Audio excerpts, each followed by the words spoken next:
एक चीज समझ लीजिए, ड्राइवर कितना ही अच्छा हो, अगर गाड़ी घटिया है तो यात्रा सुरक्षित हो सकती है क्या? जोर से बोलिए जरा। ड्राइवर अच्छा हो लेकिन गाड़ी घटिया हो, यात्रा सुरक्षित हो सकती है? मिस्त्री अच्छा हो लेकिन बिल्डिंग मटेरियल खराब हो, घर सुरक्षित हो सकता है? डॉक्टर अच्छा हो लेकिन दवा घटिया हो, शरीर स्वस्थ हो सकता है क्या? ऐसे ही शासक कितना ही अच्छा हो, कितना ही मेहनती हो, कितना ही ईमानदार हो, कितना ही राष्ट्रभक्त हो, लेकिन अगर कानून घटिया है, न्यायिक व्यवस्था जो है कमजोर पड़ गई है, तो याद रखिए न माओवाद कम होगा, न नक्सलवाद कम होगा, न अलगाववाद कम होगा, न धर्मांतरण कम होगा, न जिहाद कम होगा, न मजहबी उन्माद कम होगा, न कट्टरवाद कम होगा, न घूसखोरी कम होगी, न जमाखोरी कम होगी, न मिलावटखोरी कम होगी, न कालाबाजारी कम होगी, न नशा तस्करी कम होगी, न मानव तस्करी कम होगी, कुछ भी कम नहीं होगा। जो समस्या भारत में है वो अगर अमेरिका में नहीं है, तो क्या अमेरिका के राष्ट्रपति हमारे प्रधानमंत्री से ज्यादा काबिल है, ज्यादा मेहनती है, ज्यादा ईमानदार है? नहीं। डिफरेंस क्या है दोनों देशों में? कानून। That's it. केवल और केवल, केवल और केवल। और याद रखिए, अगर आप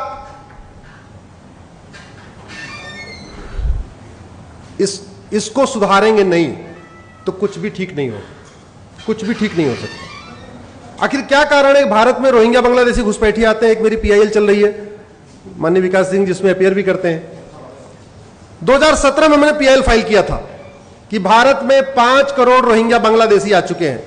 ये रोहिंग्या बांग्लादेशी अमेरिका क्यों नहीं जाते, सिंगापुर क्यों नहीं जाते, चाइना क्यों नहीं जाते, फ्रांस क्यों नहीं जाते, भारत क्यों आते? क्योंकि हमारा कानून घटिया है। हमारे यहां 1946 का फॉरेनर एक्ट चल रहा है, वो फॉरेनर एक्ट एकदम टीथलेस है, उसमें कोई दांत नहीं है। उन सबको पता है, बाहर वालों को, कि यहां घुस जाओ, एक बार घुस गए कोई दिक्कत नहीं। और जो सबसे बड़ी समस्या है, एक कड़वी सच्चाई आप इसको समझिए, घुसपैठिए घूस दे के आते हैं, घूस दे के आधार बनवाते हैं, घूस दे के राशन कार्ड बनवाते हैं, घूस दे के बर्थ सर्टिफिकेट बनवाते हैं, घूस दे के ड्राइविंग लाइसेंस बनवाते हैं, और घूस दे के वोटर आईडी बनवाते हैं। अब सवाल यह है कि भारत में लोग 2-3 हजार रुपए दे के 5-6 मतलब 10-12 हजार रुपए में 5-6 डॉक्यूमेंट तैयार करा लेते हैं। ऐसा अमेरिका सिंगापुर में क्यों नहीं करा लेते? क्योंकि हमारे यहां आप फर्जी डॉक्यूमेंट बना दीजिए आधार, अब वो आधार आपने फर्जी बनाया है, यह सिद्ध करने के लिए कम से कम डिस्ट्रिक्ट कोर्ट से लेकर सुप्रीम कोर्ट तक आपको लड़ना पड़ेगा। हमारे यहां लोग फर्जी पासपोर्ट बना के क्यों कैसे दे देते हैं? फर्जी ड्राइविंग लाइसेंस, घर बैठे बैठे ड्राइविंग लाइसेंस मिलता है कि नहीं मिलता? घर बैठे बैठे और वोटर आईडी आती है, घर बैठ के आपके आधार आता है, घर बैठ के आपका राशन, सारे डॉक्यूमेंट कैसे आ जाते हैं? इसलिए मैं फिर से कह रहा हूं कि अगर आप वास्तव में इस देश को सुधारना चाहते हैं, हम चाहते हैं इस देश में रूल ऑफ लॉ हो, इस देश में कानून का शासन हो, तो सबसे पहले हमें कानून बदलना पड़ेगा, और जिसकी कोई लागत नहीं है, जिसकी कोई लागत नहीं है। कानून बदलने की कोई लागत नहीं है।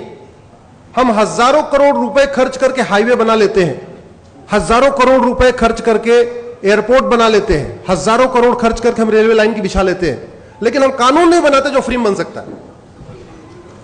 1 लाख करोड़ रुपए खर्च करके आप हाईवे बनाएंगे, ज्यादा से ज्यादा उसमें 1 करोड़ लोगों को बेनिफिट होगा।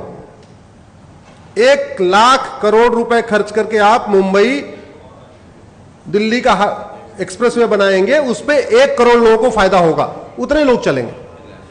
लेकिन आप फ्री में अच्छा कानून बना दीजिए, 140 करोड़ लोगों को फायदा होगा।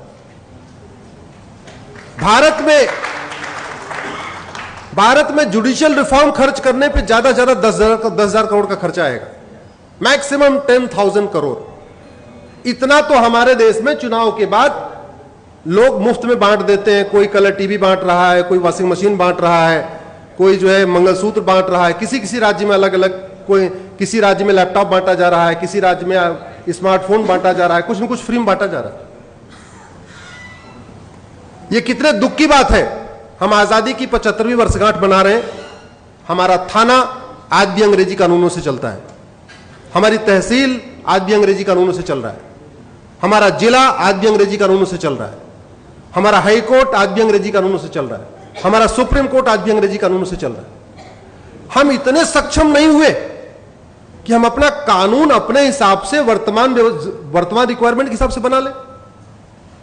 मंगल पे जाने की तैयारी, चंद्रमा पे पहुंच गए, मंगल पे तैयारी चल रही है, बड़े बड़े रॉकेट लॉन्च कर दिए, लेकिन मैकाले का बनाया हुआ 1860 का इंडियन पिनल कोड हम नहीं बदल पाए। मैं अभी अमेरिका का फेडरल पिनल कोड पढ़ रहा था, तो मैं उसमें कंपेयर कर रहा था कि जो घटना उदयपुर में हुई है, अगर यह घटना अमेरिका में हुई होती तो कितनी सजा मिलती। हमारे इंडियन पिनल कोड में एक धारा है 302 मर्डर, पति पत्नी को मारे तब भी 302, भाई भाई को मार दे तब भी 302, सड़क पर रोड रेज हो जाए तब भी 302, आतंकवादी मार दे तब भी 302, एक बिस्वा जमीन की लड़ाई हो जाए, मर्डर हो जाए तब भी 302, 10 बीघे जमीन की लड़ाई मर्डर हो जाए तब भी 302। हमारे पूर्वांचल में कहावत है, सब धान 22 पसेरी।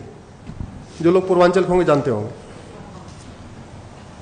अमेरिका का मैं फेडरल पिनल कोड पढ़ रहा था, मर्डर की अलग धारा, बुचरिंग की अलग धारा, जेनोसाइड की अलग धारा,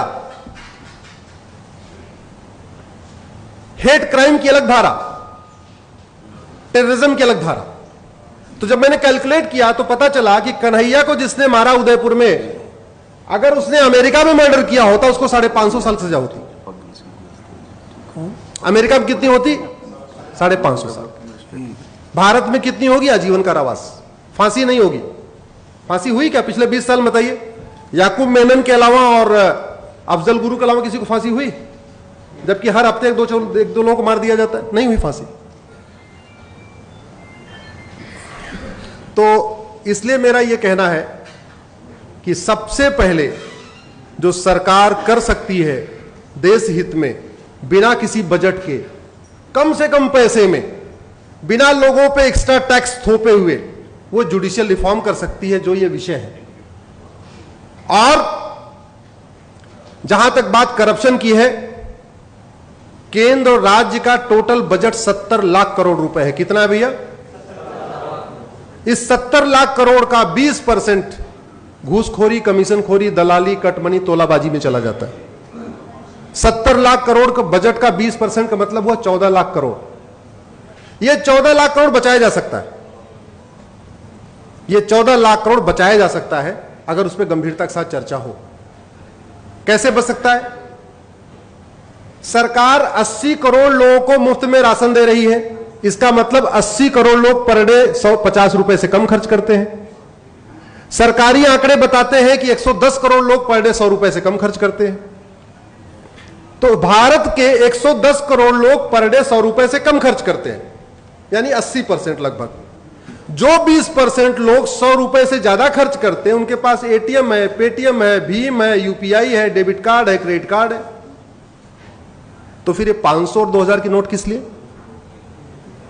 जो 20% लोग 100 रुपए ज्यादा खर्च करते हैं, उनके पास सब है। जो खर्च नहीं करते, उनको 2000 नोट की जरूरत नहीं है। अगर हम 100 रुपए से बड़ी नोट बंद कर दें तो 25% भ्रष्टाचार तुरंत खत्म हो जाएगा। तुरंत खत्म हो जाएगा।